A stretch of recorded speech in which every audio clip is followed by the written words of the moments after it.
Hello, and welcome. I'm so glad you're here. Tonight, we're going on a journey together. A peaceful, gentle journey back through time, to one of the most remarkable civilizations the world has ever known. We're going to explore the Roman Empire, but not through battles and conquests, not through dates and wars. Instead, we're going to discover Rome through 100 quiet facts, woven together like a story, each one a small window into the lives of people who lived 2,000 years ago. This isn't a history lesson that will test your memory or challenge your focus. This is something softer, something gentler. Think of it as a bedtime story for adults, a peaceful wandering through the streets of ancient Rome, where we'll meet farmers and philosophers, children and emperors, artists and engineers.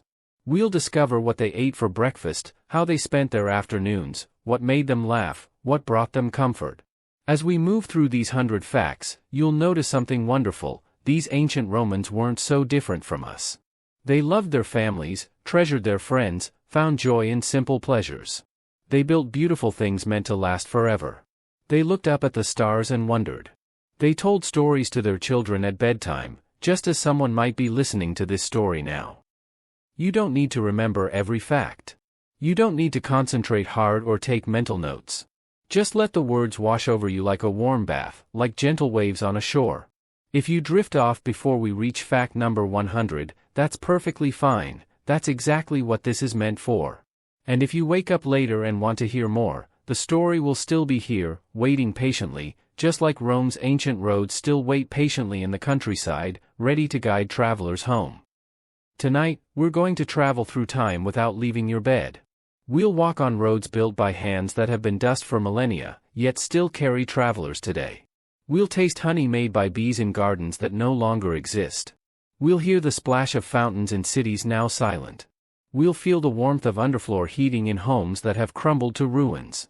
And through it all, we'll discover that history isn't really about the past, it's about connection. Connection between then and now, between them and us, between one human heart and another across the vast distance of centuries. So settle into your pillows. Adjust your blankets until you're perfectly comfortable. Let your breathing slow and deepen. Close your eyes, or let them grow heavy as we begin. We're about to visit a world of marble and mosaic, of aqueducts and arches, of libraries and lighthouses. A world where time moved more slowly, measured by sundials and seasons rather than seconds. A world where people understood that a good life requires both work and rest, both ambition and contentment, both striving and stillness. The Roman Empire lasted over 1,000 years, and in that long span, it gave the world gifts we still use every day: our alphabet, our calendar, our legal systems, our very concept of citizenship and community. But tonight, we're not here for the grand history. We're here for the gentle details, the human moments, the small beauties that made Roman life worth living. So take a deep breath. Release the day's worries. Let them float away like leaves on the Tiber River. Our story begins on 7 quiet hills in central Italy, in a time so long ago it feels almost like a dream, with 2 brothers and a wolf, and a city waiting to be born. Fact 1. Our story begins not with grand emperors or mighty legions, but with a quiet hillside in central Italy, around 753 BCE.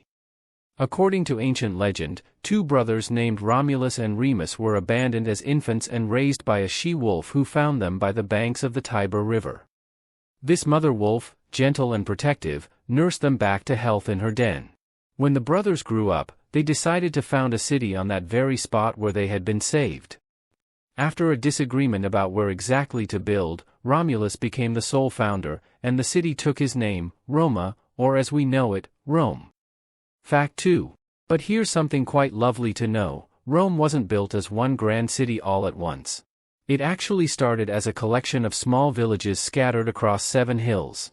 These hills, the Palatine, Aventine, Capitoline, Quirinal, Viminal, Esquiline, and Caelian, were originally separate communities that gradually, peacefully merged together over time.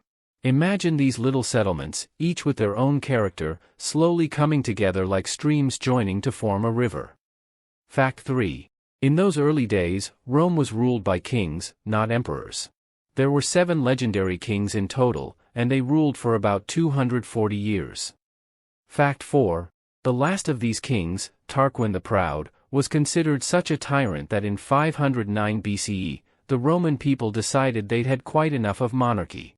They gently but firmly established something new, the Roman Republic. It's rather peaceful to think about, a civilization choosing to govern itself through elected representatives rather than inherited power. Fact 5. Now, let's drift forward in time, and I'll tell you about something wonderful. The Romans didn't see themselves as just conquerors, they were also great adopters of other cultures. When they encountered the sophisticated Greek civilization to their east, rather than dismissing it, they embraced it with open arms. Roman children from wealthy families learned to speak Greek as fluently as Latin. They studied Greek philosophy, read Greek poetry, and even worshipped Greek gods, simply giving them Roman names. Zeus became Jupiter, Hera became Juno, and Aphrodite became Venus. It's rather heartwarming, isn't it? This powerful civilization, humble enough to recognize beauty and wisdom in another culture. Fact 6. As Rome grew, it developed something quite remarkable, the concept of Roman citizenship. At first, only people born in the city of Rome itself could be citizens. But here's what makes it special: over the centuries, Rome gradually extended citizenship to more and more people throughout Italy and eventually across the entire empire. This was revolutionary for its time. People from Gaul, from Hispania, from Africa could become Roman citizens with all the rights and protections that entailed. By 212 CE, nearly every free person in the empire was granted citizenship. Imagine that sense of belonging, of being part of something greater than your small corner of the world. Fact 7. Let me tell you about Roman roads, because they're quite soothing to contemplate. The Romans built over 250,000 miles of roads throughout their empire. That's enough to circle the earth 10 times. But these weren't just any roads. They were marvels of engineering, built in layers, large stones at the bottom for drainage, then gravel, then paving stones fitted so precisely that many survive today, 2,000 years later. Roman soldiers could march 20 miles per day on these roads, but merchants, travelers, and families also used them. The roads connected the entire empire, from the misty hills of Britain to the sun-warmed deserts of Egypt. Every Roman road had milestones marking the distance, so travelers always knew how far they'd come and how far they had yet to go. There's something comforting in that, isn't it? Fact 8. And here's a gentle fact to carry you toward sleep: the Romans loved their public baths. These weren't just places to get clean, they were social centers where people of all classes could relax together. A Roman might spend hours at the baths, moving from hot rooms to warm rooms to cold plunge pools, chatting with friends, perhaps getting a massage, maybe even reading in the library that many bath complexes contained. Fact 9. The entrance fee was usually just 1 quadrans, the smallest Roman coin, so that even the poorest citizens could afford this daily luxury. Picture the warm steam, the sound of water, the murmur of friendly conversation. Fact 10. Now, as Rome expanded, it needed to organize its growing territory. The Romans divided their empire into provinces, peaceful administrative regions, each governed by officials sent from Rome. At its height, there were over 40 provinces stretching from the Atlantic Ocean to the Euphrates River. Each province had its own character, its own local customs, but all were connected by that same Roman thread of law and order. It's quite calming to imagine this vast patchwork of lands, all different, yet all part of the same great tapestry. Fact 11. Here's something that might surprise you: the Romans invented concrete. They called it opus cementitium, and their recipe was so remarkable that some Roman concrete structures have lasted longer than modern ones. They mixed volcanic ash with lime and seawater, creating a material that actually grew stronger over time, especially when exposed to seawater. The Pantheon in Rome, with its magnificent dome, was built with Roman concrete nearly 2,000 years ago, and it still stands today, serene and whole. Imagine the patience of those ancient builders, mixing their materials, knowing they were creating something that would outlast them by millennia. Fact 12. Let me tell you about Roman food, because it's rather delightful. The Romans had 3 meals a day: ientaculum for breakfast, prandium for lunch, and cena for dinner. Breakfast was usually simple: bread, cheese, perhaps some olives. But dinner could be an elaborate affair for those who could afford it. Romans loved garum, a fermented fish sauce they put on almost everything, much like we might use salt. They enjoyed wine mixed with water and honey. And here's something sweet: Romans loved honey so much that they kept bees and used honey to preserve fruits. Picture a Roman family gathered around their table as the sun sets, dipping bread in olive oil, sharing the day's stories. Fact 13. The Romans were also wonderful storytellers. They gave us the poet Virgil, who wrote the Aeneid, an epic tale about Aeneas, a Trojan hero who survived the fall of Troy and journeyed to Italy to become the ancestor of the Romans. Romans would recite poetry at dinner parties, perform plays in their magnificent theaters, and gather in forums to hear great orators speak. The rhythm of Latin poetry, with its careful meters and flowing words, was meant to be soothing to the ear, almost musical. Fact 14. Speaking of family, let me tell you about Roman households.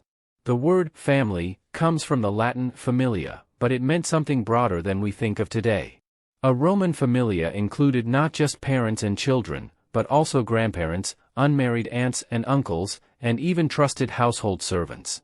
The home was ruled by the paterfamilias, the eldest male, but within these walls, multiple generations lived together, sharing meals, celebrating festivals, supporting one another. There's something warm about that, isn't there? All those generations under one roof, the wisdom of elders mingling with the laughter of children. Fact 15. Now let's talk about something the Romans did every day: they wrote letters. Lots of them. Because the empire was so vast, Romans wrote constantly to stay in touch with family, friends, and business partners across the Mediterranean. They wrote on thin sheets of wood covered with wax, using a pointed stylus. For more permanent documents, they used papyrus or parchment. Some of these letters have survived, and they're wonderfully ordinary: a soldier writing home to ask his family to send him warm socks, a merchant confirming a shipment of olive oil, a mother checking on her son studying in Athens. Fact 16. The Roman postal system, called the cursus publicus, was so efficient that a letter could travel from Rome to Britain in just a few weeks.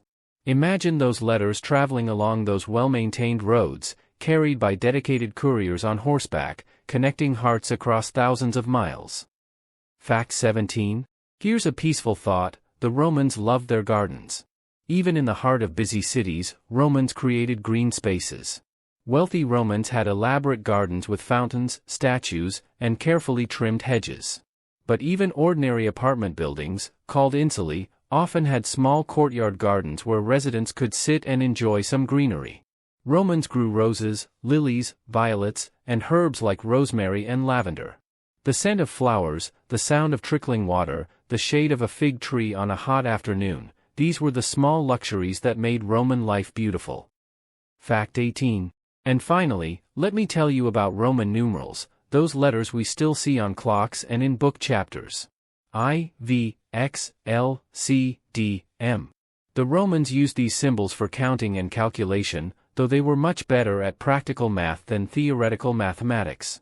Roman children learned to count on an abacus, sliding beads back and forth, the gentle clicking sound accompanying their lessons. There's something timeless about those numerals, isn't there? We still use them today, a quiet connection to those ancient people who first carved them into stone. Fact 19. Picture, if you will, a Roman child's education. Roman children from families who could afford it began their schooling around age 7. They would wake early in the morning and walk to school, carrying wooden tablets covered in wax for writing practice.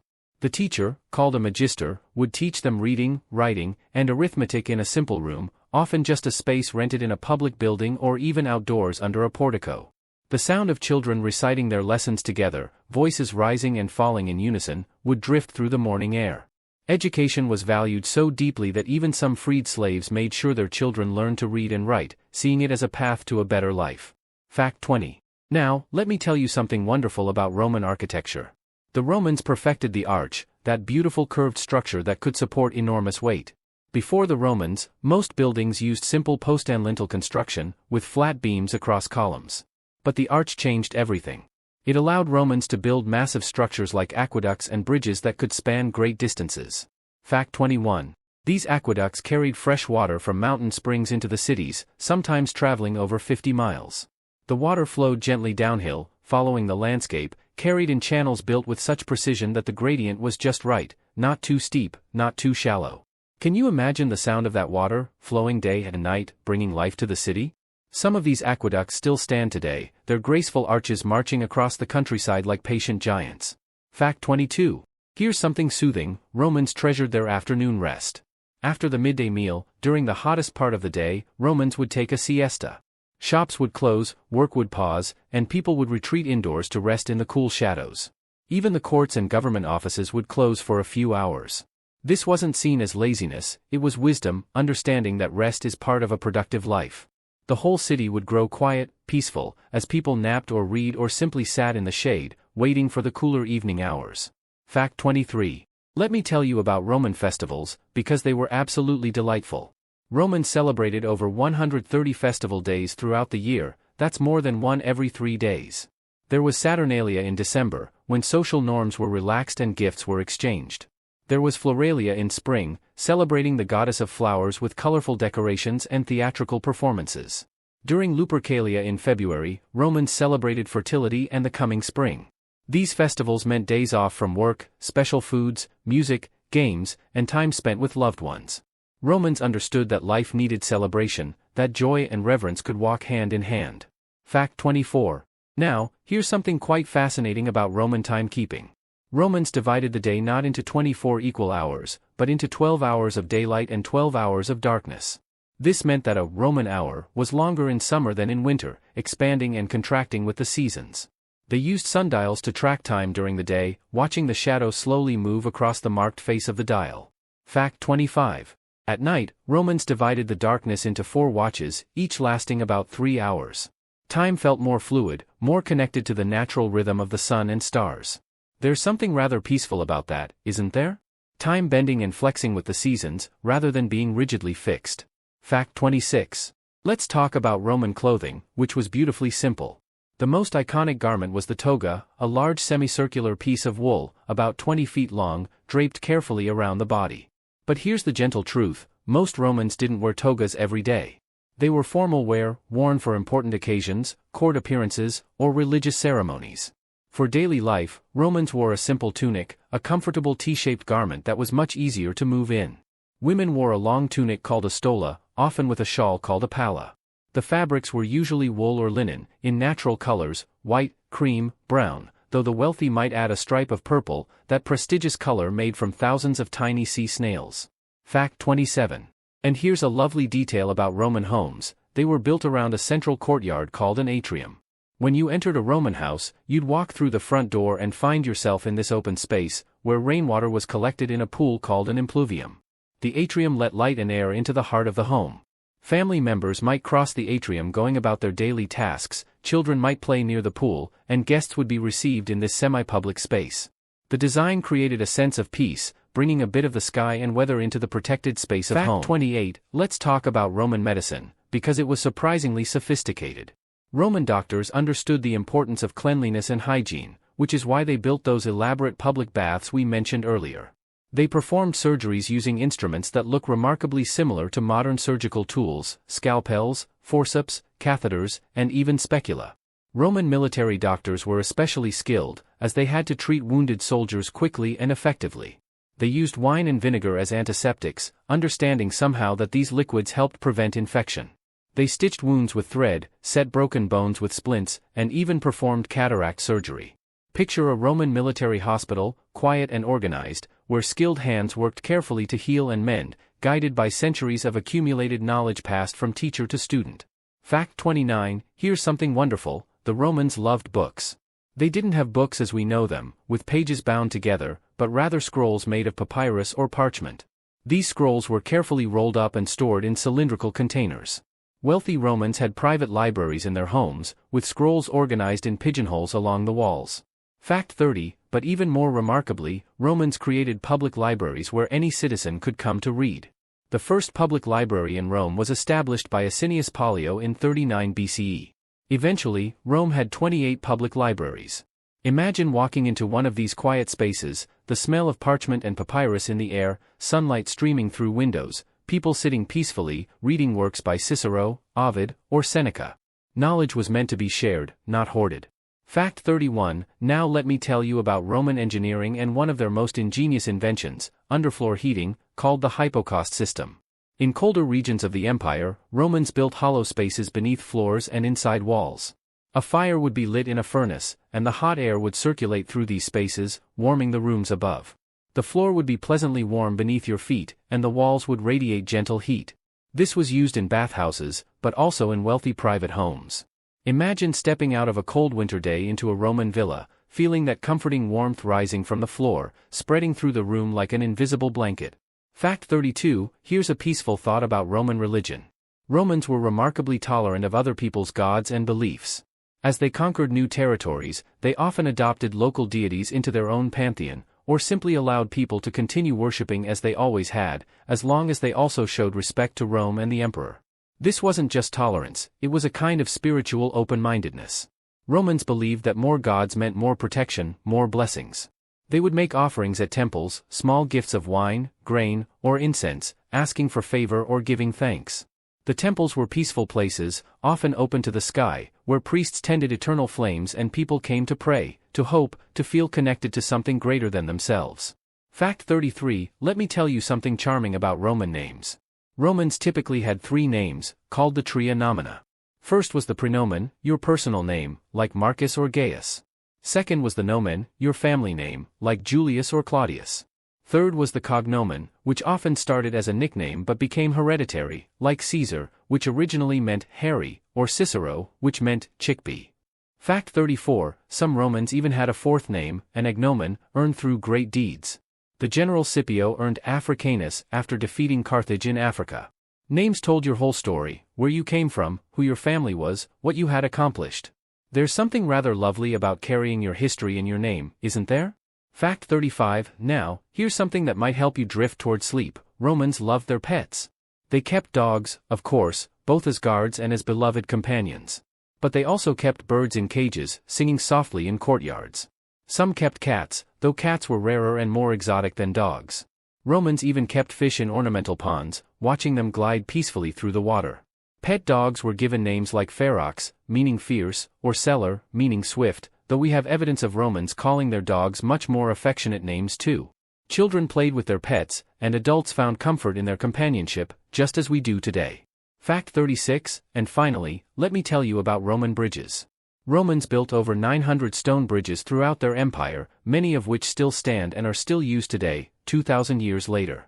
These bridges were built to last, with massive stone arches, carefully fitted blocks, and foundations that reached deep into riverbeds. The Pons Fabricius in Rome, built in 62 BCE, still carries pedestrians across the Tiber River every single day. Think about that for a moment, a bridge built before the birth of Christ, still serving its purpose, still connecting one side to the other. Romans built for eternity, and sometimes, beautifully, they achieved it. Fact 37, picture a Roman mosaic artist at work. Romans decorated their floors and walls with intricate mosaics, pictures and patterns made from thousands of tiny colored tiles called tesserae. These tiles were made from stone, glass, or ceramic, each piece cut to size and carefully placed. A skilled artist might work for months on a single floor, creating scenes of dolphins leaping through waves, or geometric patterns that seemed to shift and dance as you walked across them. Some mosaics showed everyday life, a cat catching a bird, fish swimming in the sea, servants preparing a meal. These weren't just decorations, they were stories frozen in stone, meant to last forever. And many have, you can still see Roman mosaics today, their colors bright after 2,000 years, the tiny tiles still fitted together perfectly, waiting patiently to tell their stories. Fact 38, here's something that might surprise you, Romans had a form of fast food. In the busy streets of Roman cities, there were establishments called thermopolia, literally, places where something hot is sold. These were small shops with large clay jars called dolia built into marble counters. The jars held hot food, stews, soups, hot wine, vegetables. Workers and people living in apartment buildings without kitchens would stop by for a quick, warm meal. Archaeologists have found the remains of these thermopolia throughout the empire, especially in Pompeii, where they were preserved by volcanic ash. Imagine the steam rising from those pots, the smell of food cooking, the cheerful banter of customers getting their lunch, hurrying back to work or pausing to eat standing up, warming their hands around a cup of hot wine on a cool morning. Fact 39, let me tell you about Roman theaters, because they were magnificent. Unlike Greek theaters, which were built into hillsides, Romans constructed freestanding theaters using concrete and arches. These theaters could hold thousands of people, the theater of Pompey in Rome seated about 11,000 spectators. Romans would gather to watch comedies and tragedies, performed by actors wearing masks that showed the characters' emotion, joy, sorrow, anger, fear. Fact 40, but here's something gentle: admission to the theater was free. The performances were funded by wealthy citizens or by the state, so everyone could attend, from the richest senator to the poorest laborer. On a warm evening, families would climb the theater steps, find their seats in the stone rows, and settle in to watch stories unfold on the stage below, laughter and applause rippling through the crowd like gentle waves. Fact 41, now, let's talk about something the Romans gave us that we use every single day: the calendar. The calendar we use today is based on the Julian calendar, introduced by Julius Caesar in 45 BCE. Before this, the Roman calendar was quite chaotic, with priests adding extra months whenever they felt like it, which meant the calendar year could drift out of sync with the seasons. Caesar consulted with astronomers and created a calendar with 365 days and a leap year every 4 years. He named July after himself, Julius, and later August was named after Emperor Augustus. The months and their lengths, the rhythm of the year we still follow, that's a gift from Rome, a gift from Caesar, organizing time itself into a pattern we still trust. Fact 42, here's something wonderfully human: Romans wrote graffiti. When Mount Vesuvius buried Pompeii in 79 CE, it preserved not just buildings but also the words Romans scribbled on walls. These weren't profound philosophical statements, they were wonderfully ordinary. Gaius was here. Marcus loves Attica. The baker makes excellent bread. There were jokes, insults, political slogans, advertisements, and simple declarations of existence. One person wrote, "Everyone writes on these walls but me," and then, of course, they had written on the walls too. Reading these messages is like hearing voices from across the centuries, Romans reaching out to say, "I was here. I lived. I loved. I had thoughts and feelings and a sense of humor." It makes them feel so close, doesn't it? Fact 43, let me tell you about Roman firefighters. Rome had a fire brigade called the vigiles, literally, the watchmen. There were about 7,000 of these firefighters, working in 7 battalions, each responsible for 2 of Rome's 14 districts. They patrolled the streets at night, watching for fires in a city where most buildings were made of wood and lit by oil lamps and open flames. When they spotted smoke, they would rush to the scene with pumps, buckets, hooks for pulling down burning buildings to create fire breaks, and even blankets soaked in vinegar to smother flames. Fact 44, these firefighters were also the night police, settling disputes and catching thieves. Imagine them moving through the quiet streets in the darkness, their footsteps echoing, keeping the city safe while it slept, ready at any moment to answer a cry for help. Fact 45, and here's our final thought for this section: Romans believed in something called the Lares and Penates, household spirits who protected the home and family.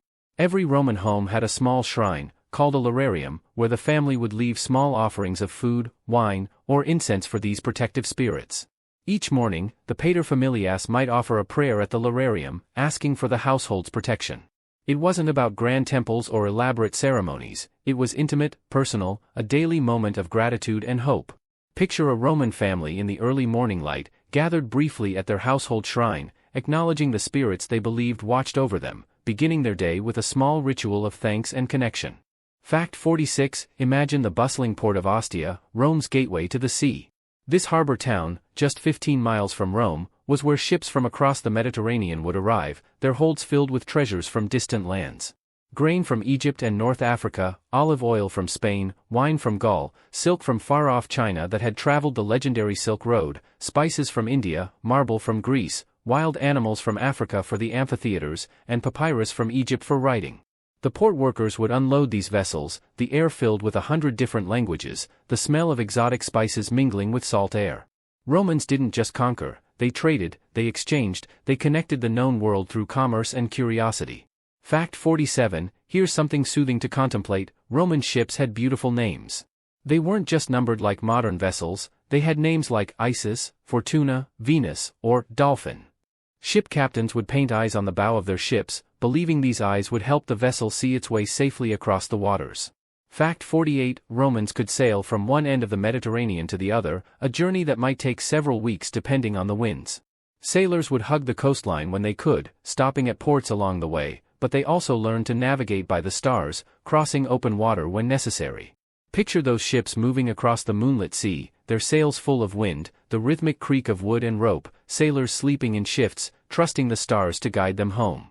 Fact 49, let me tell you about Roman markets.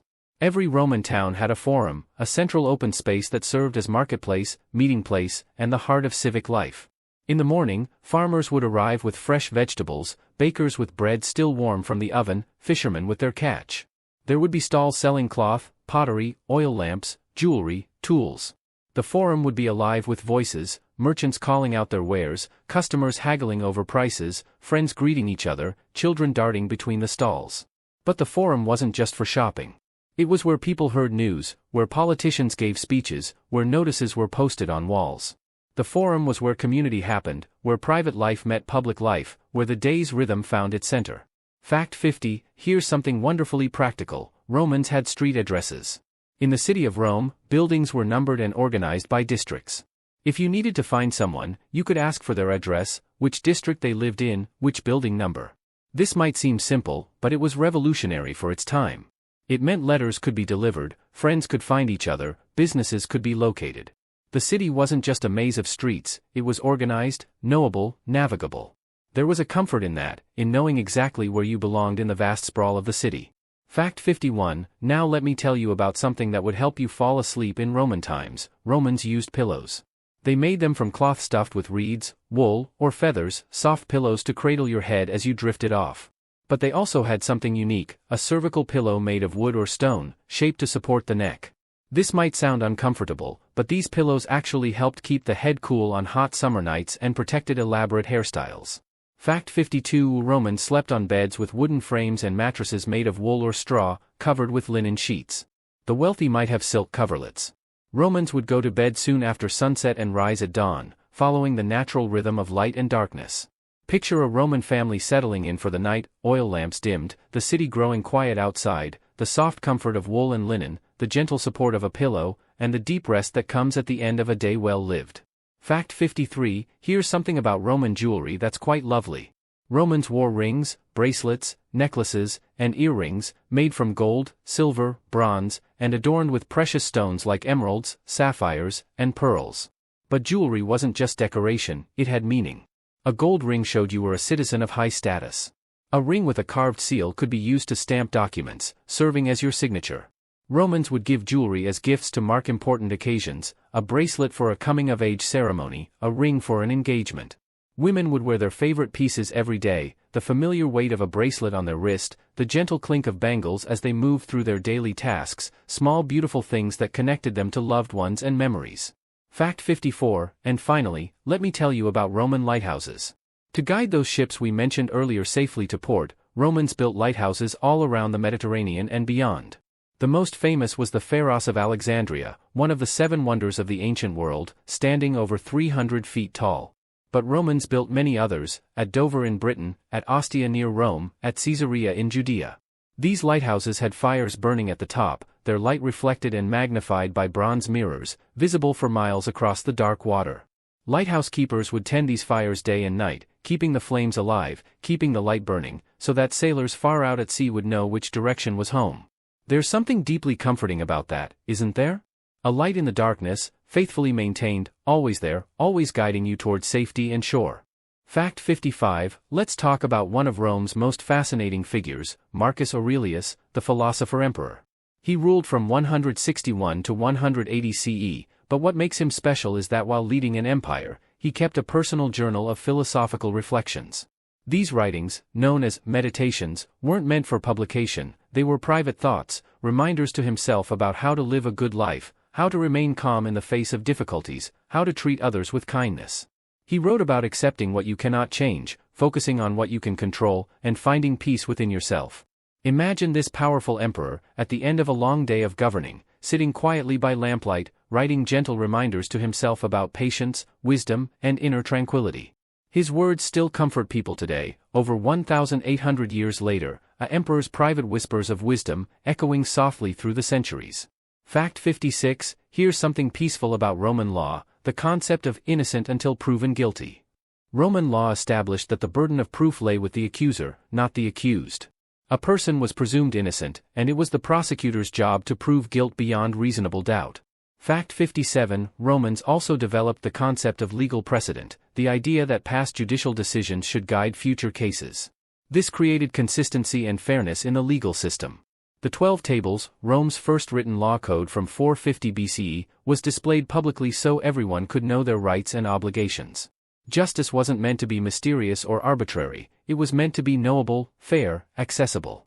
These principles still form the foundation of many legal systems today. There's something deeply reassuring about that, isn't there? Ideas about fairness and justice, born in ancient Rome, still protecting people's rights today. Fact 58, let me tell you about Roman hospitals. The Romans built the first dedicated hospitals, called valetudinaria, primarily for wounded soldiers and gladiators. These weren't just places to dump the injured, they were well-organized medical facilities with separate rooms for patients, surgical areas, recovery wards, and even gardens where patients could rest and heal in peaceful surroundings. Doctors and orderlies would move through these quiet halls, checking on patients, changing bandages, administering medicines made from herbs and minerals. The best Roman doctors understood that healing required more than just medicine, it required rest, clean surroundings, proper nutrition, and peace of mind. Picture a patient recovering in one of these hospitals, sunlight streaming through a window, the distant sound of a fountain in the garden, skilled hands caring for wounds, the slow, patient process of the body knitting itself back together. Fact 59, here's something that might surprise you, Romans had a welfare system. Starting with Emperor Augustus, Rome provided free grain to citizens who couldn't afford to buy food. This wasn't occasional charity, it was regular, reliable support. At its height, about 200,000 Roman citizens received this grain dole each month. Romans called it the annona, and it was considered one of the government's most important duties, keeping its citizens fed. Distribution happened at specific times and places, and citizens would come with tokens to receive their allotment. It wasn't seen as shameful to accept this help, it was seen as your right as a Roman citizen, part of the social contract between the state and its people. Fact 60, now let me tell you about Roman baths in more detail, because there's something more to share. The baths followed a particular sequence that was almost meditative. You'd start in the apoditerium, the changing room, where you'd remove your clothes and store them in niches in the wall. Then you might exercise in the palestra, a courtyard for physical activity, wrestling, ball games, or lifting weights. After working up a sweat, you'd move through a series of rooms, the tepidarium, warm room, then the caldarium, hot room with a hot plunge pool, and finally the frigidarium, cold room with a cold plunge pool. Fact 61, this process of moving from hot to cold was believed to be beneficial for health, opening and closing the pores, stimulating circulation. Some bath complexes also had libraries, gardens, and rooms where you could get a massage with olive oil. The whole experience could take hours, a complete ritual of cleansing, relaxation, and social connection, all for the price of one small coin. Fact 62, here's something about Roman music that's quite lovely. Romans had many musical instruments, the lyre, which you'd pluck with your fingers, the aulos, a kind of double flute, the tuba, a long bronze trumpet, and the cornu, a curved horn carried by soldiers.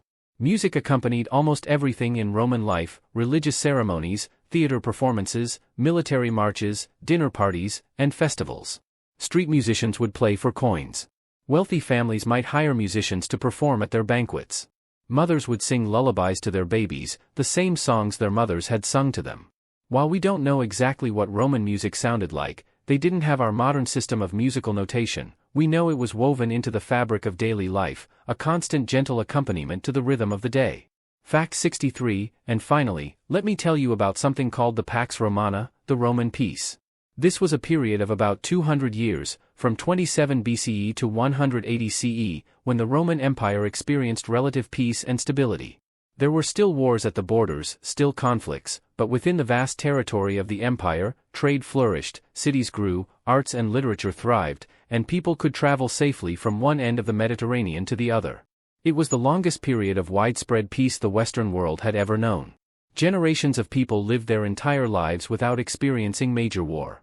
Children grew up, had children of their own, grew old, all within this protected span of peace. Imagine that, 2 centuries where most people could sleep safely in their beds, where merchants could travel without fear, where the biggest concerns were the everyday worries of family, work, and community, not invasion or destruction. That's the gift of the Pax Romana, not just peace as an absence of war, but peace as the presence of stability, security, and the space for human life to flourish. Fact 64, picture a Roman glassmaker at work. The Romans didn't invent glass, but they perfected glassblowing, a technique that allowed them to create delicate vessels, bottles, cups, and even windows. A glassblower would gather molten glass on the end of a long hollow pipe, then blow gently through the pipe, the glass expanding like a bubble, taking shape. With skill and patience, they could create glasses thin enough to be almost translucent, in colors of blue, green, amber, and clear crystal. Romans loved glass because it was beautiful and practical, it didn't absorb flavors like clay, and you could see what was inside. Wealthy Romans had glass windows in their homes, letting in light while keeping out the cold. Imagine sunlight streaming through ancient glass, casting soft-colored patterns on a mosaic floor, the light itself becoming part of the room's decoration. Fact 65, here's something gentle about Roman meals. They ate reclining on couches, propped up on their left elbow, leaving the right hand free to reach for food. During a formal dinner, called a convivium, guests would recline around 3 sides of a square table, with the 4th side left open for servants to bring in dishes. Fact 66, a proper Roman dinner had 3 courses, the gustatio, appetizers, the prima mensa, main course, and the secunda mensa, dessert. But dinner wasn't just about eating, it was about conversation, friendship, sometimes poetry readings or musical performances. A good host created an atmosphere of comfort and pleasure, where guests could relax for hours, enjoying food and company. The pace was slow, deliberate, savoring each moment. There was no rushing through a meal, dinner was an event, a ritual of connection and contentment. Fact 67, let me tell you about Roman fountains, because they brought such joy to the city. Throughout Rome and other Roman cities, there were public fountains where the aqueduct water flowed freely, available to anyone who needed it. These weren't just functional, they were beautiful, decorated with sculptures, often depicting gods or mythological scenes. The sound of flowing water was everywhere in a Roman city, splashing, trickling, the gentle music of fountains large and small. On a hot summer day, children would play near the fountains, people would pause to fill their water jugs, traders would let their animals drink. The fountains were meeting places, landmarks, sources of life and refreshment. And that sound of water, constant and soothing, was the city's heartbeat, a reminder that abundance flowed freely through the streets. Fact 68, here's something about Roman farming that's quite peaceful. Roman farmers followed a careful calendar of agricultural tasks, knowing when to plant, when to harvest, when to let fields rest. They practiced crop rotation, understanding that different crops took different nutrients from the soil, and that letting land lie fallow helped it recover. They kept chickens for eggs, sheep for wool, goats for milk and cheese, oxen for plowing. A Roman farm was a self-contained world, producing almost everything a family needed. Fact 69, Romans even wrote agricultural manuals, like Columella's De Re Rustica, which gave detailed advice about farming, including tips on treating animals kindly because happy, healthy animals were more productive. These manuals weren't just practical, they expressed a deep respect for the land, for the cycle of seasons, for the patient work of growing things. Picture a Roman farmer in the early morning, walking his fields, checking his crops, the dew still on the ground, knowing his work was part of an ancient rhythm, the same work his ancestors had done, the same work his children would continue. Fact 70, now let me tell you something sweet. Romans loved their honey, and they were skilled beekeepers. They kept bees in hives made of cork, hollowed logs, or woven wicker. Roman beekeepers, called apiarii, understood that bees needed to be treated with respect and gentleness. They would smoke the hives with smoldering herbs to calm the bees before collecting honey. Honey was precious, it was the only sweetener Romans had, used in cooking, in medicine, as a preservative, and as a gift to the gods. Romans would drizzle honey over fruit and nuts for dessert, mix it into wine, use it to sweeten cakes and pastries.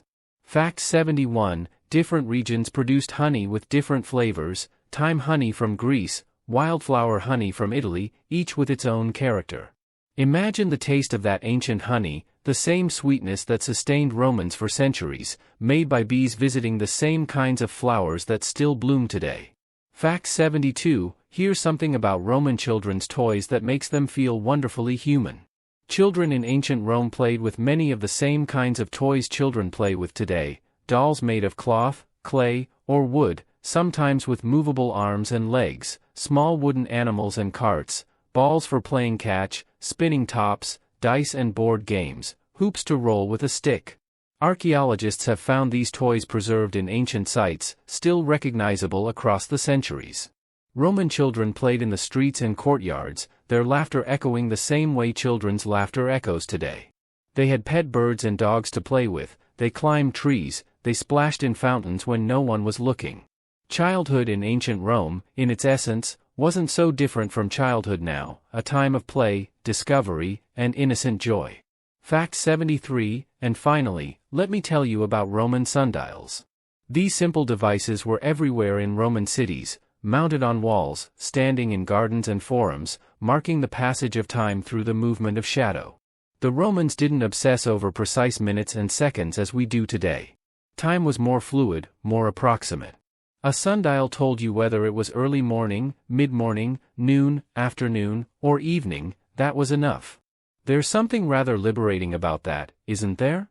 Time measured by the sun's journey across the sky rather than by digital numbers clicking relentlessly forward. Romans lived more in tune with natural rhythms. They rose with the sun, worked during daylight, rested when darkness fell. The sundial's shadow moved slowly, peacefully, marking time but not rushing it, reminding Romans to live within the day's natural flow. Fact 74, picture a Roman wedding, because it was filled with beautiful traditions. Roman brides wore a special white tunic called a tunica recta, woven in an ancient style, and over this, a flame-colored veil called a flammeum. Her hair would be carefully arranged in 6 braids, parted with a spear, a tradition whose origin was so ancient even the Romans themselves had forgotten what it meant. On the wedding day, the bride's home would be decorated with flowers and garlands. After the ceremony and feast, the groom would pretend to carry off the bride from her mother's arms, a playful ritual remembering ancient times. Then the wedding procession would walk through the streets to the groom's house, friends and family singing traditional songs, torches lighting the way if it was evening. Fact 75, when they reached the groom's home, he would carry his bride over the threshold, a tradition we still follow today. The threshold was considered sacred, protected by its own deity, and the bride's feet should not touch it as she entered her new home for the first time. Imagine that torchlit procession winding through Roman streets, voices raised in song, a young couple beginning their life together, surrounded by the love and blessings of their community. Fact 76, here's something tender about Roman babies. When a child was born, they would be placed at the father's feet. If the father picked up the baby, he was accepting the child into the family. Then, 8 days after birth for girls and 9 days for boys, the family would hold a ceremony called the dies lustricus, the day of purification. The baby would be given their name, and family and friends would bring gifts and celebrate. The baby would be given a bulla, a small amulet, usually a golden locket for wealthy families or leather for poorer ones, that the child would wear around their neck for protection against evil. Boys wore their bulla until they came of age, girls until they married. These small ceremonies marked each child as precious, welcomed, protected. Fact 77, let me tell you about Roman coming-of-age ceremonies. When a Roman boy reached about 14 to 16 years old, he would take off his childhood toga with its purple stripe and his protective bulla, dedicating them to the household gods. Then he would put on the toga virilis, the toga of manhood, made of plain white wool. Fact 78, his family would hold a celebration, and the young man would be escorted to the forum and his name would be enrolled in the census as an adult citizen. This wasn't just a party, it was a transformation, the community formally recognizing that a boy had become a man, with all the rights and responsibilities that entailed. Picture that young man in his new white toga, walking to the forum with his father and uncles, feeling the weight and pride of citizenship settling on his shoulders, knowing he was now part of something larger than himself. Fact 79, here's something peaceful about Roman funerals. When someone died, their family would hold a funeral procession through the streets to the burial site outside the city walls. Romans never buried their dead within the city itself. Professional mourners might be hired to sing laments, musicians would play mournful songs. If the deceased was from a noble family, actors would wear the death masks of the person's ancestors and walk in the procession, so the dead person was accompanied by all their forebears. After burial or cremation, the family would hold a feast called the Silicernium. Fact 80, then, on certain days throughout the year, families would return to the tomb to leave offerings of food, flowers, and wine, a picnic with the dead, keeping them company, keeping their memory alive. Romans believed strongly in honoring their ancestors, maintaining that connection between the living and the dead. There's something comforting in that continuity, isn't it? The knowledge that you would be remembered, visited, that your family would return to sit with you, to tell you the news, to keep you part of the family story. Fact 81. Now let me tell you about the Vestal Virgins, because they held a unique and honored position in Roman society. These were priestesses of Vesta, goddess of the hearth, who tended the sacred fire in Vesta's temple that was never allowed to go out. It symbolized the eternal life of Rome itself. There were 6 Vestal Virgins at any time, chosen as young girls from noble families, who served for 30 years. They lived together in the house of the Vestals, maintaining the sacred fire, performing religious rituals, and keeping various sacred objects safe. In return for their service, they received extraordinary privileges. They could own property, make wills, had the best seats at public events, and if they witnessed a condemned criminal by chance on the way to execution, that person would be pardoned. They walked through the city preceded by a lictor, an honor usually reserved for magistrates. After their 30 years of service, they were free to leave and even marry if they wished, though many chose to remain, having known no other life. Picture these priestesses in their white robes, walking with quiet dignity through Roman streets, honored and respected, guardians of Rome's eternal flame. Fact 82. Here's something lovely about Roman gestures and greetings. Romans greeted friends with a kiss on the cheek, much as people do in many cultures today. Close male friends would embrace. When meeting someone of higher status, you might kiss their hand as a sign of respect. The handshake existed too, called the dexterum iunctio, the joining of right hands. This gesture symbolized trust and agreement, because offering your right hand showed you weren't reaching for a weapon. Business deals were sealed with a handshake, friendships confirmed with an embrace. These simple gestures of connection, passed from person to person, created invisible threads that bound the community together, reminders that we are not alone, that we recognize and value one another. Fact 83. And finally, let me tell you about Roman innkeeping, because travel required places to rest. Along those magnificent Roman roads, there were establishments called mansions, government rest houses placed about 25 miles apart, a day's journey for a traveler. These provided accommodation for official couriers and government officials. But there were also private inns called capponi and taberni, where ordinary travelers could find a bed, a meal, and shelter for their animals. Some of these inns had good reputations for cleanliness and hospitality, others less so. Ancient graffiti and writings tell us that Roman travelers complained about the same things travelers complain about today: uncomfortable beds, noisy neighbors, overpriced food. But there's something reassuring about it, isn't it? Knowing that as you traveled through the empire, there would be lights in windows, a fire burning, food cooking, a place to lay your head at the end of a long day on the road. You were never truly alone. The network of roads and inns meant that shelter and human connection were always within reach. Fact 84. Picture a Roman scholar in the Great Library of Alexandria, or in one of Rome's own libraries, carefully unrolling a scroll. Romans were passionate about preserving and organizing knowledge. They created encyclopedias, comprehensive collections of everything known about the world. Pliny the Elder wrote his Natural History, a massive work in 37 volumes covering everything from astronomy to zoology, from art to agriculture. It contained over 1 million words, gathered from more than 2,000 sources. Pliny traveled extensively, taking notes everywhere he went, interviewing experts, reading voraciously. Fact 85. Tragically, this curious and dedicated scholar died in 79 CE while investigating the eruption of Mount Vesuvius. He sailed too close to observe the phenomenon, and was overcome by volcanic gases. But his great work survived him, preserving Roman knowledge for future generations. Imagine him writing by lamplight, scroll after scroll, determined to capture everything humanity knew, driven by the belief that knowledge was worth preserving, worth sharing, worth dying for. Fact 86. Here's something soothing about Roman gardens. They weren't just practical spaces for growing food, they were places of beauty and contemplation. Wealthy Romans created elaborate ornamental gardens with carefully planned layouts, mixing flowers, herbs, and shrubs. They trained ivy to climb walls, shaped hedges into geometric patterns, created shaded walkways called pergolas covered in grapevines. Garden paths were lined with statues, fountains bubbled in corners, and stone benches invited you to sit and reflect. Fact 87. Romans particularly loved roses. They grew them in vast quantities, used them to make perfume and rose water, scattered rose petals at celebrations, and even wore rose garlands at banquets. The scent of roses was so associated with luxury and pleasure that to say something happened under the roses, sub rosa, meant it was secret and private, whispered among friends.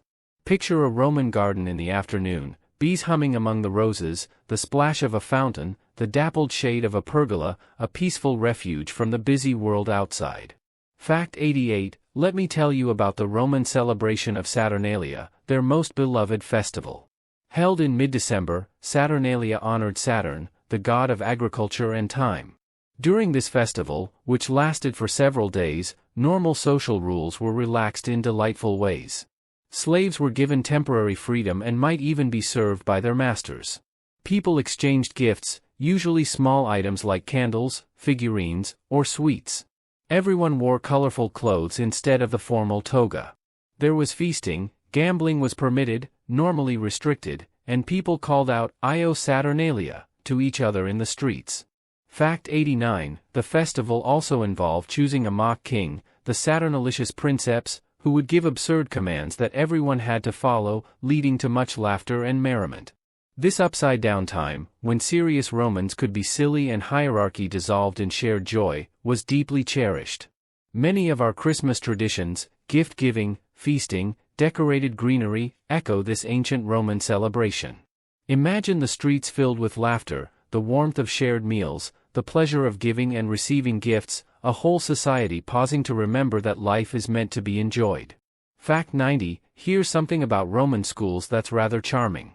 Students wrote on wooden tablets coated with wax, using a stylus, a pointed tool for writing. One end of the stylus was sharp for writing, the other end was flat for smoothing the wax to erase mistakes. So when a Roman teacher told a student to turn your stylus around, it meant erase that and try again, much like we might tell someone today to use an eraser. Students would practice writing their letters over and over, the stylus making a soft scratching sound against the wax. Fact 91. Roman students learned the alphabet, then practiced forming syllables, then words, and finally sentences, usually beginning with moral sayings or famous quotations. The goal wasn't just literacy, it was wisdom, character, learning how to live well. Picture a Roman classroom, morning sunlight streaming through the doorway, a dozen children bent over their wax tablets, the gentle scratch-scratch-scratch of styluses, a teacher patiently correcting, encouraging, shaping young minds one letter at a time. Fact 92. Now let me tell you about Roman attitudes toward the seasons. Romans organized their year around agricultural cycles, marking time by what needed to be done in the fields. Spring was for planting, summer for tending crops, autumn for harvest, winter for rest and indoor work. But they also celebrated the seasons with festivals. In spring, they celebrated Floralia, honoring Flora, goddess of flowers and spring. The city would be decorated with flowers, people wore colorful clothes, and there were theatrical performances and games. The festival was joyful, playful, celebrating the earth's renewal after winter's sleep. In autumn, Romans celebrated the harvest with thanksgiving offerings to the gods, grateful for the year's bounty. This deep connection to seasonal rhythms meant Romans lived in harmony with natural cycles, understanding their place in the great wheel of the year. Fact 93. Here's something peaceful. Romans practiced a form of afternoon rest and reflection they called odium, leisure, but not idleness. Odium was time spent in contemplation, study, conversation with friends, enjoying art or music, or simply being present with oneself. It was considered just as important as work, negotium, or non-leisure. Romans believed a balanced life required both. A person who worked constantly without odium was pitied, not praised. Wealthy Romans might spend their odium reading philosophy, writing poetry, or discussing ideas with friends in their gardens. Even ordinary Romans valued time spent in conversation at the baths or in peaceful enjoyment of a meal. This wasn't laziness, it was recognizing that humans need time to think, to feel, to simply be. There's wisdom in that, isn't it? The understanding that productivity isn't everything, that a life well lived includes stillness, reflection, and moments of pure presence.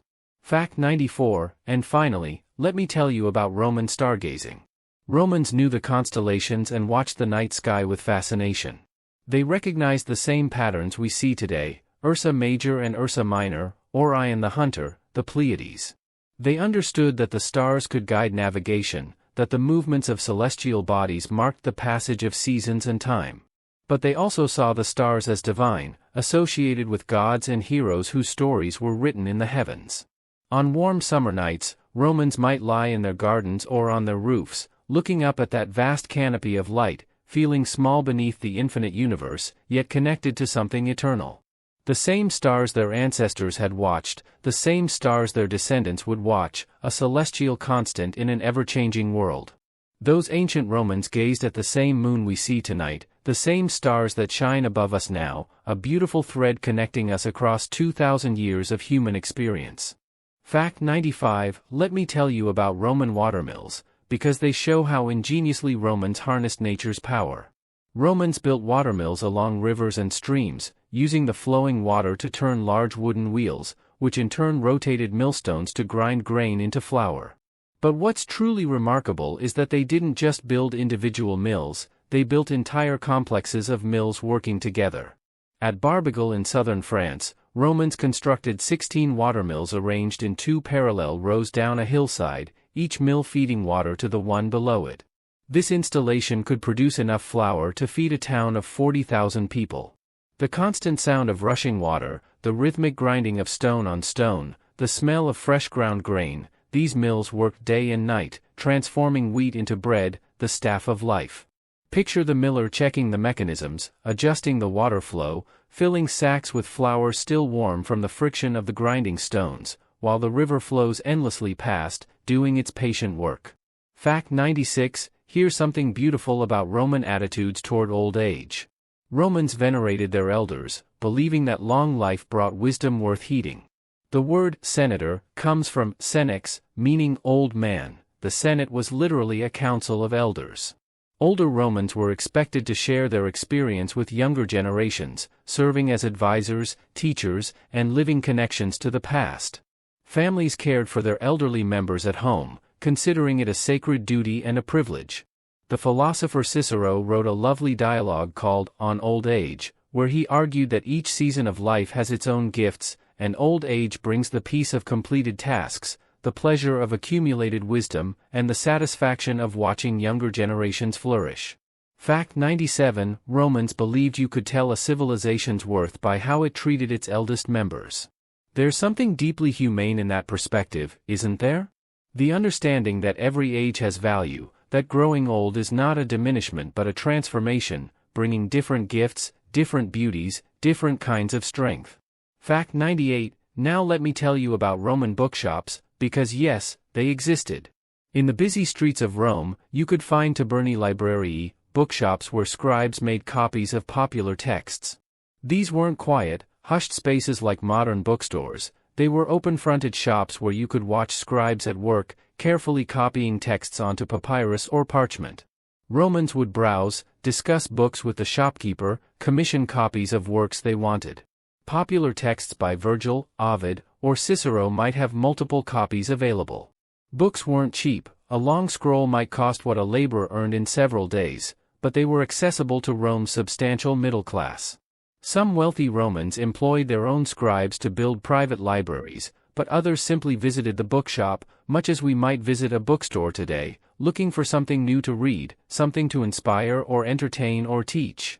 Fact 99, here's something wonderfully practical. Romans invented the apartment building, which they called an insula, literally island, because these buildings stood like islands surrounded by streets. In crowded Rome, land was precious, so Romans built upward, creating buildings that could be 5 or 6 stories tall, housing multiple families. The ground floor often contained shops that opened onto the street, while families lived in the floors above. The higher you lived, the cheaper the rent, but also the more stairs you had to climb and the greater the risk if fire broke out. Fact 100, these apartment buildings had communal amenities, shared courtyards where children played, fountains where residents drew water, even small gardens where people could sit in the evening. Neighbors knew each other, helped each other, celebrated together, grieved together. The insula was more than just a building, it was a vertical village, a community stacked skyward, dozens of lives unfolding in proximity, the sounds of one family's dinner drifting through windows to another family's ears, babies crying, people laughing, the ordinary symphony of human life lived together. And so, dear listener, we've reached the end of our first 100 facts about the Roman Empire. We've walked through 7 hills where a city was born, traveled roads that connected a world, bathed in warm pools while discussing philosophy, watched ships sail by starlight, tasted honey made by ancient bees, and gazed at stars the Romans saw 2,000 years ago. We've met emperors and farmers, soldiers and scribes, children playing with wooden toys and elders sharing their wisdom. We've seen how Romans built, how they dreamed, how they lived and loved and left their mark on history. The Roman Empire fell, yes, as all empires must. But what it gave us remains: our calendars and our roads, our laws and our letters, our arches and our aqueducts, and perhaps most importantly, the idea that civilization means caring for one another, feeding the hungry, healing the sick, educating children, honoring elders, creating beauty, seeking knowledge, and finding time, always, for rest and reflection and joy. As you drift toward sleep, remember, you are connected to those ancient Romans. The words you use, the buildings you live in, the calendar on your wall, the laws that protect you, all bear their fingerprints. They were people like you, who loved and worried and hoped, who worked hard and rested gratefully, who looked up at the stars and wondered what it all meant. And in a way, through these stories, through this knowledge passed down century after century, they're still here, still speaking to us softly across time, still teaching us how to build things that last, how to live with wisdom and kindness, how to create meaning in our brief time under the sun. And so, dear friend, we've come to the end of our gentle journey through the Roman Empire. 100 facts, 100 moments, 100 glimpses into lives lived long ago yet somehow still so familiar. We began on 7 quiet hills by the Tiber River, where legend says a she-wolf nursed 2 abandoned brothers. We watched as villages became a city, as a city became a republic, as a republic became an empire that stretched from misty Britain to sun-baked Egypt, from the Atlantic waves to the distant Euphrates. We walked Roman roads that circled the earth 10 times over. We relaxed in their baths, sharing stories with strangers who became friends. We tasted their honey and their garum, reclined at their dinner tables, played with their children's toys. We watched glassblowers shape beauty from molten sand, mosaicists create eternity from tiny stones, and farmers work the land with patience and respect. We learned their laws, read their books, celebrated their festivals. We saw how they honored their elders, welcomed their babies, married their lovers, and remembered their dead. We discovered that they valued rest as much as work, wisdom as much as strength, beauty as much as utility. The Roman Empire lasted over 1,000 years, longer than any empire before or since. And when it finally fell, when the last emperor was deposed and Rome herself was sacked, something remarkable happened. Rome didn't really die. She transformed. Her language became French and Spanish and Italian and Romanian. Her laws became the foundation of legal systems across the world. Her roads still guide modern highways. Her buildings still inspire architects. Her ideas about citizenship, justice, engineering, and governance still shape how we organize society. Every time you look at a calendar, you're using Rome's gift. Every time you see Roman numerals on a clock or building, Rome is still there. When you visit a library, walk across a stone bridge, admire an archway, or see someone carried over a threshold, you're witnessing Rome's legacy, still alive, still relevant, still quietly present in our modern world. But perhaps Rome's greatest gift was simpler than roads or laws or calendars. Perhaps it was showing us that civilizations are built not just with stone and iron, but with care for the sick, the hungry, the young, the old. That a great society makes room for beauty and learning, for rest and reflection, for laughter and festivals. That we honor ourselves by honoring each other, that we build for tomorrow by valuing what yesterday taught us. Those ancient Romans, with their togas and their temples, their scrolls and their sundials, weren't so different from us. They worried about their children, worked hard for their families, found comfort in friendship, sought meaning in their lives. They looked up at the same stars we see tonight and wondered about their place in the universe. They hoped their lives would matter, that they would be remembered, that what they built would last. And they were right. Here we are, 2,000 years later, still telling their stories, still walking their roads, still inspired by their example. In that sense, Rome never fell at all. She simply became part of everything that came after, woven into the fabric of civilization itself, invisible but essential, like threads in a tapestry. So as you close your eyes and drift toward sleep, carry this thought with you: you are part of that same story. You are connected to those Romans by an unbroken chain of humanity, people caring for people, generation teaching generation, each age building on what came before, all of us together creating this long, continuous story of human civilization. Sleep peacefully, knowing that like those ancient Romans, your life matters too.